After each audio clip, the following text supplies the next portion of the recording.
The legendary Smith & Wesson 686 357 Magnum. This is in a 4.25-inch configuration. The 686 basically is one of the most iconic 357 Magnum out there right now.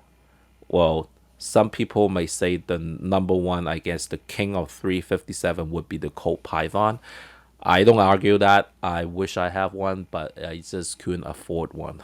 So in terms of my only revolver, and I'm very new to revolver, this is the one I got recently.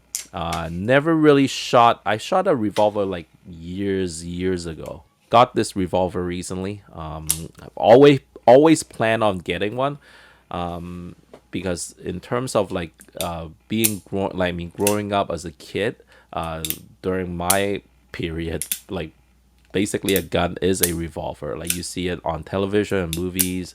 Back then, it's mostly revolvers, and the police uses revolvers and all that. So basically, it has a lot of memories and tradition.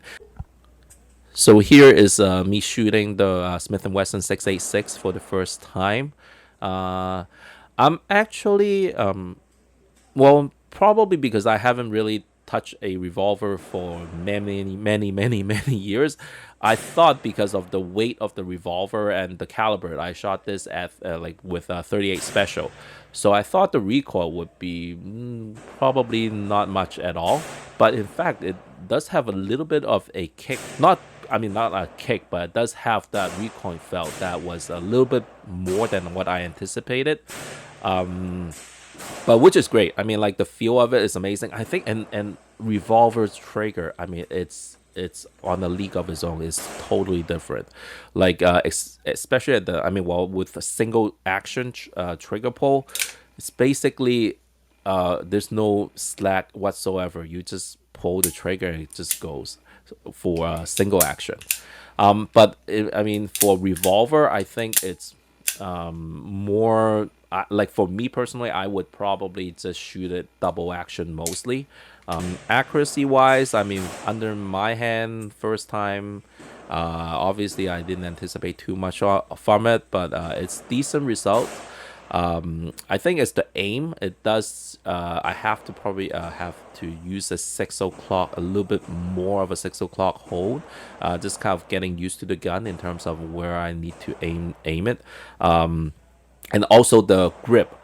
Wanted to talk a little bit about the grip. I read and saw a bunch of YouTube videos, obviously, even before I actually got this, like way before, and realized that you need a different grip when you do shoot a revolver. It could get dangerous, especially if your finger is too close to the chamber of the cylinder up in the front area. You could kind of, especially if you're shooting like a larger caliber, like 357 or 44 Magnum, and if your finger is up there, it could be like blown right off or whatever. So so it's a little bit to get used to, because my grip for a pistol, regular, let's say a polymer pistol Glock grip or whatnot, is much different than the revolver grip, which actually I specifically look at a lot of people that shoots revolver a lot and see how they grip it, and just trying to, so basically is using your support hand thumb to wrap around your strong hand thumb. So just to kind of have that habit of doing it, so that your thumb would always stay at the back and be more, I guess, safety wise. Otherwise, your thumb might be a little bit too forward and too close to the cylinder, which could get dangerous. So in terms of the overall build quality, everything, like I'm really impressed. I don't have any other to compare. I haven't really handled too many revolvers, but I'm pretty happy with this Smith & Wesson 686. It's very well, I guess, made from my take on it. Very well polished.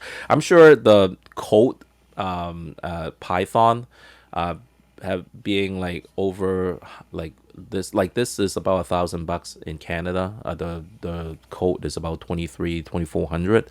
So that being like more than double the price, I'm sure the build quality or the polishing and everything of the Colt would be better than this.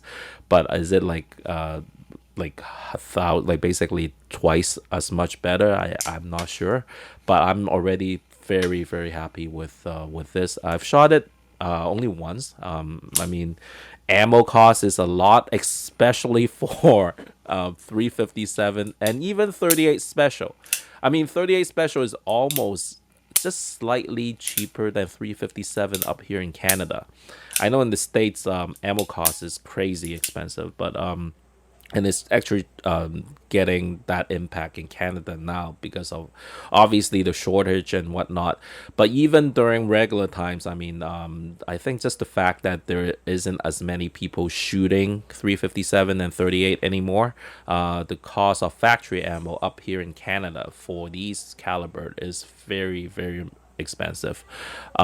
Basically, even regular kind of time period, I would say one box of 38 special is basically you could get 2 box of 9mm. So yeah, it's a pretty precious thing. I mean, to shoot it more is probably best to reload, but I don't reload, and I don't think I'm going to be having the time anytime soon. So these are basically just 38 special. I haven't shot it with 357 Magnum yet. I got the ammo. I got a box of it. So when I do get a chance, I'll probably do another video on it with the 357. I'm sure it's gonna be amazing. It's gonna be a pretty strong kick with the 357. Anyway, hope you enjoyed the video and thank you all for watching. Take care.